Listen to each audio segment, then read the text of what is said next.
children are getting married in Colorado. So many that the state legislature recently passed a law prohibiting marriages involving 15-year-olds or anybody younger. If you're 16, you will need a permission slip. Our Anusha Roy explains.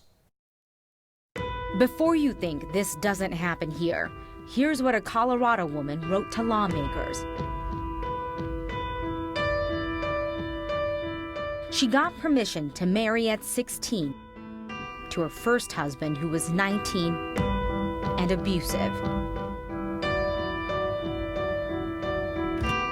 She said she was trapped and couldn't file for divorce until 18. It was really hard listening to girls, frankly, that were forced into marriage when they were young. It was hard for Democratic Senator Faith Winter to hear from clerks, too. We're having girls coming in visibly shaken. So the state passed a law this year making it illegal for anyone younger than 16 to marry, and in turn making Colorado a less attractive place to tie the knot with children. We actually heard stories about people coming here to get marriage licenses because they couldn't in other states or other countries. In 2015, 123 boys and girls married in Colorado, according to the Department of Health, down from 2019 and 2011. Most were girls. But there's a part of the new law that has advocates riled up. More than 90% of the children who married were age 16 or 17. The state still allows 16 and 17-year-olds to get married, but only if a judge and a guardian ad litem, someone trained to represent kids in court, say it's okay. That it can so easily be a forced marriage. There's situations where 16, 17-year-olds probably are ready to get married, based on economics, based on culture, based on experience. But we want to make sure that in those rare situations, she is treated safely. So before you could get married at any age, but you couldn't file for a divorce, that is until you reach the age of 18. This law is now changing that for 16 and 17-year-olds who do get married. But the senator is really hoping that that is very rare, because that is the intention of this bill, is to make it a little bit harder for teens to get married. There's this law that applies to 16 and 17-year-olds. There's the sex assault bill that dealt with 16 and 17-year-olds. Seems like the legislature is taking a specific look at that age group. Yeah, I mean, when you ask him about that, the number one reasoning they give is maturity. They're taking that into account, that you're getting closer and closer to becoming 18. But another part of it is that that magic number, 16, has been written into law in Colorado for decades. And a lot of lawmakers right now don't really know what the thought process was back when it first became a law. Sure. Interesting. All right. Thank you, Anusha. Former Governor John Hickenlooper is slowly clearing the field of other Democrats running for Senate. Former U.S. Attorney John Walsh dropped out today, put up a video on Facebook saying, all right, he'll support Hickenlooper. So I wanted to let you know that today I am suspending my campaign and endorsing Governor John Hickenlooper for the United States Senate. Ultimately, it's the voters who will decide who the nominee will be, and I will support whomever that person may be. Having said that, I believe that Governor Hickenlooper offers our clear best opportunity to beat Cory Gardner and win back this seat. So this makes 10 Democrats still in the race to face Republican Senator Cory Gardner. Speaking of him, we still cannot get an answer from Senator Gardner on whether he knew that the Trump administration was going to divert military spending out of Colorado in order to fund the border wall. Senator Gardner's spokeswoman has ignored our question on this for days. Gardner said that he had personal assurances that no 2019 funding was going to get yanked in order to pay for the president's border wall. So instead, the administration took 2018 money from Peterson Air Force Base in the Springs. We're hopeful that Senator Gardner is going to tell you whether he knew that this was a possibility when he made all those public assurances, or whether he was also taken by surprise. Vice President Mike Pence came and went from Colorado this summer, leaving law enforcement in Aspen upset about the unpaid expenses surrounding his private fundraiser there. And then a baseball executive stepped in to pinch hit. Our Marshall Zellinger dug into open records to find the story. It's common for local law enforcement to help Secret Service protect the president, or, as we saw in Aspen in July, the vice president. What's not so common is how this security tab got paid to Pitkin County and Sheriff Joe DeSalvo. We got paid in 2 checks from 2 donors. that preferred to be anonymous. But through an open records request I made, they're no longer anonymous. Mark Horace Love and Earl Kendrick split the $18,000 bill for Pence security. By the way, Kendrick is the managing partner of the Arizona Diamondbacks. $6,187.50 of that bill was for the time DeSalvo's deputies spent while Pence attended a 5-figure private fundraiser. I understand a lot of people may think Aspen has money to burn. They're wrong. So $18,000 to my constituents, I think, is a lot of money, and I think they deserve to be reimbursed. There's no requirement that anyone reimburse local law enforcement, but it would generally come from the party's host or the candidate's campaign. But since it was paid directly to Pitkin County, there's no paper trail, like the one that exists that shows Kendrick contributing to Senator Cory Gardner's re-election campaign, or his contribution to former Congressman Mike Kaufman's campaign last year. The Federal Elections Commission does not have a policy about what happened in Aspen. And just before that stop, Pence landed in Windsor for a private fundraiser benefiting Gardner's re-election. There, the vice president stopped to shake hands and also talk with reporters. We're going to be campaigning hard for our re-election in 2020. DeSalvo said had Pence done something public like that in Aspen, he would not have charged for the security. Weld County Sheriff Steve Reams told me back in July he would never charge for a visit like this because he was asked by Secret Service for the help. The question, though, is about transparency. Forget what political party you support, because clearly there will be a slant, whether it's from Weld County or from Pitkin County. The idea is, are we getting what we expect from our taxpayer money, and should it be going to certain things? That's what it comes down to. And if I can't find that, if I have to do an open records request, you certainly can't find it at home or don't know that you should file an open records request. There should be a paper trail anybody can track down. This business about like somebody did the sheriff or any elected official a solid by cutting them a fact check, but we don't get to know who it is. It's a big secret. Yeah, I'm glad you went digging for this one, Marshall. Thank you. Dying usually does not happen at Olinger Crown Hill Cemetery. That unfortunate but inevitable stage of life tends to precede one's arrival at the sprawling cemetery in Wheat Ridge. But this summer, it really does look like the cemetery itself is dying. That'll happen when they stop watering the grass there. Families have been hauling in water by hand. It is still happening 6 weeks after we first went along to show you. Lori Lizarraga has this update. I just collect all the bottles from work that people don't use, and you just start pouring them. Come on. You got that, or you need some help? Rick Smith and his sister Tammy bring their own water to Crown Hill Cemetery. Back, I bring over about 80 gallons a day. No one will tell them when the water is coming back, so they water their mother's grave themselves. And you got to give some to our neighbors here. Back in July, Crown Hill told us they were diligently working to replace the irrigation system. But that was 6 weeks ago. Worse. The grass is worse. The weeds are coming up. What was left of the grass is gone to dust. They may be working diligently, but they aren't working fast. The property is proof. And Rick's frustration is spreading. I've never seen it like this, so I don't understand what's going on. Both of Barbara Brom's parents are at Crown Hill. She's been visiting them there for almost 30 years. It's disappointing, and I feel it's disrespectful to everyone that's out here. No one has a straight answer for her either. One woman said 2 weeks, one woman said Monday. I left, made several calls to the general manager, never heard back. Dozens of viewers say they've had the same experience, and so have I. I've gone out to the property multiple times. I've called and emailed. Okay, I've called this number before and I haven't gotten any answers recently. Is there a different number I should be calling? There's no one here who can chat with me? No? Okay, well, thank you so much. I appreciate it. You guys have a great day. The people at Crown Hill Cemetery have fallen as silent as their sprinklers.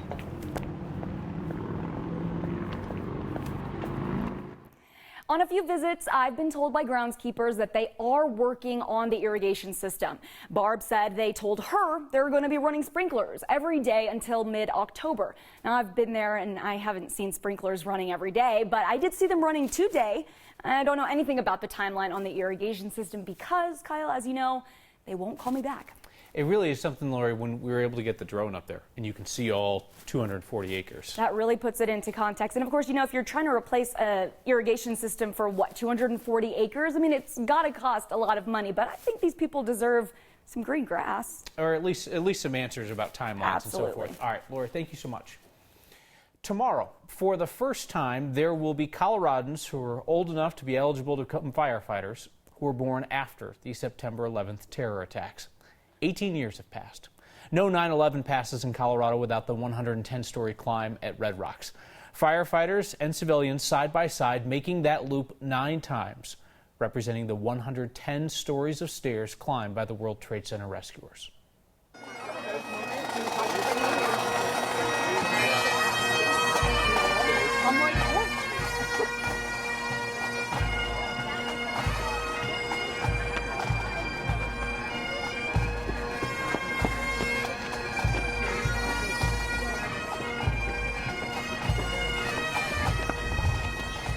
I mean, I was a kid. I was 5 when the attacks happened. So, to me, it's kind of the first time you saw, I guess, evil in the world. To me, it's kind of remembering those people who stood up against that. That's really what today is to show those, you know, the 343 that were killed in 2001, that they're not forgotten. And we need to, as individuals, kind of remember those people before us.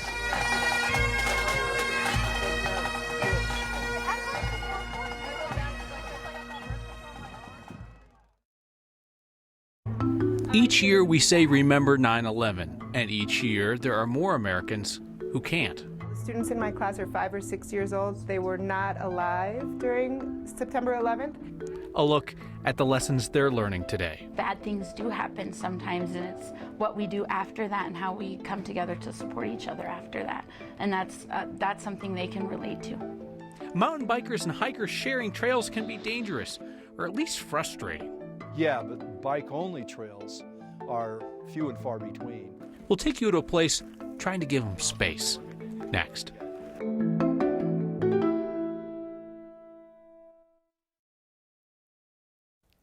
It has been a wild afternoon of weather going in northern Colorado. Heavy rain, hail, it's all coming through. Gusty winds and also plenty of lightning. Domingo Garcia capturing this, a bucket full of all that hail. And Bryn Stevens out there in Johnstown, a handful of hail too. Several of these reports coming into us. Ping pong ball size hail out there in Longmont, Johnstown, about $50. All because of this storm that's sitting just up to our north. It's spinning up some severe storms in Wyoming, Nebraska, and of course here in Colorado. That cold front, that also is going to help cool us off tremendously tomorrow. We still have several severe cells going in parts of Weld County. These will continue to track off to the northeast with a lot of lightning and still the hail coming through from Boulder up through Longmont and then crossing the I-25 corridor. Tonight, temperatures cooling off, low 50s for the metro area, 20s and 30s going way up high. In fact, we pause the clock around midnight tonight when you see a little snow coming through right there along the Continental Divide. By morning, you wake up, plenty of sunshine, drier air moving through, and that's the way our Thursday goes. Pretty good as temperatures start to cool off. We'll be in the mid-70s tomorrow. Enjoy the brief break from the heat because it returns as we head toward the weekend. In fact, daytime highs will be back into the upper 80s both Saturday and Sunday. We touch 90 on Monday. Our next chance for storms isn't going to be until next Wednesday, so Kyle Summer still holding on strong. All right. Thank you, Danielle. 9/11 is a history lesson to more and more young Americans with each passing year.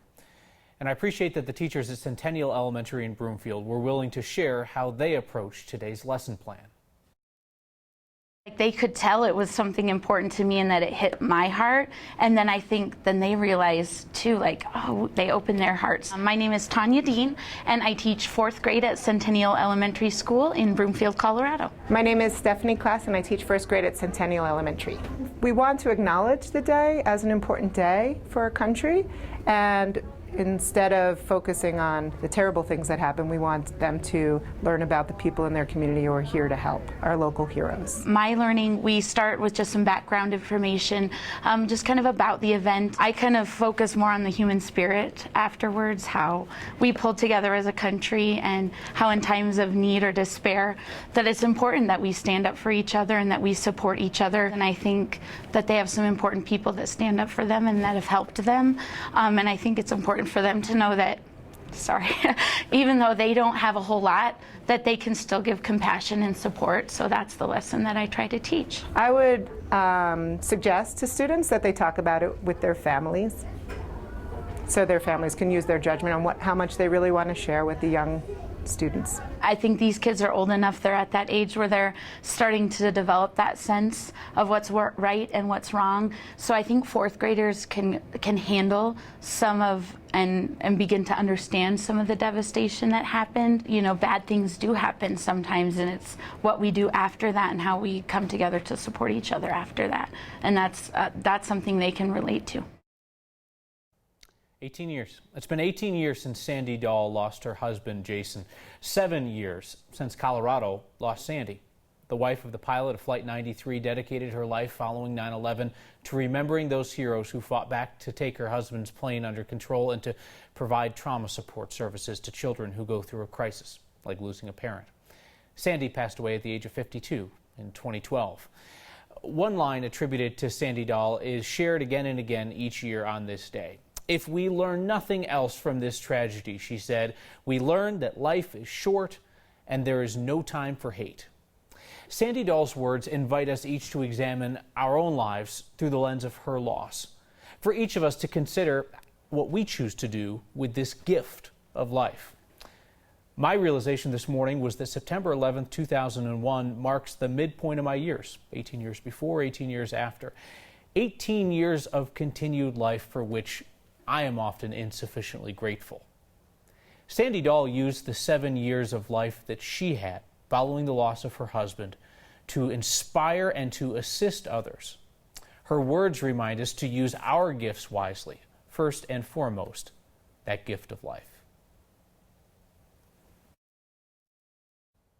Rather than trying to balance a crowded trail between bikers and hikers, a new trail system in Clear Creek County just chose one.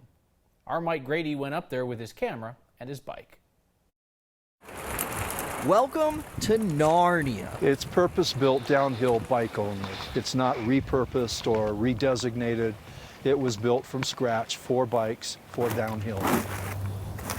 Dave Knox has been working with the Colorado Mountain Bike Association and Clear Creek County on Floyd Hill Open Space for 3 years. When it's a clean slate, it's easy to design user-designated trails. It's easy. There's nearly 40,000 miles of trail in Colorado, so Dave and his crew are making the most of this rare opportunity. Designating trails for single purpose, in other words, like downhill bike only or hiker only, that makes the trail more enjoyable for everybody. This, as far as we know, is the first purpose-built downhill bike-only trail on the Front Range. A few weeks ago, this gem was unleashed on Front Range shredders. That's it. That's Disneyland, yeah. It's been named the Sluice. A tribute to mining equipment designed to optimize flow. A lot of steeps you can roll down, a couple of 4- and 5-foot drops, and a lot of rock gardens you can choose from. But it's challenging. It's a very challenging trail. Oh, gee, you're telling me, Dave. People are bombing down that trail. It's a downhill trail. We don't want hikers or dogs or kids on it. That's dangerous. Bikers focusing on the Sen helps all of us get out and enjoy the mountains. So it's safer for everybody. It's more fun for everybody. Therefore, why not do it? Why not? For Next, I'm Mike Grady. 8 miles of trail open now. Your feedback is next. Linda wrote in about our teen marriage story to say that she got married at 17. This year, she and Bill celebrate 54 years. See you next time.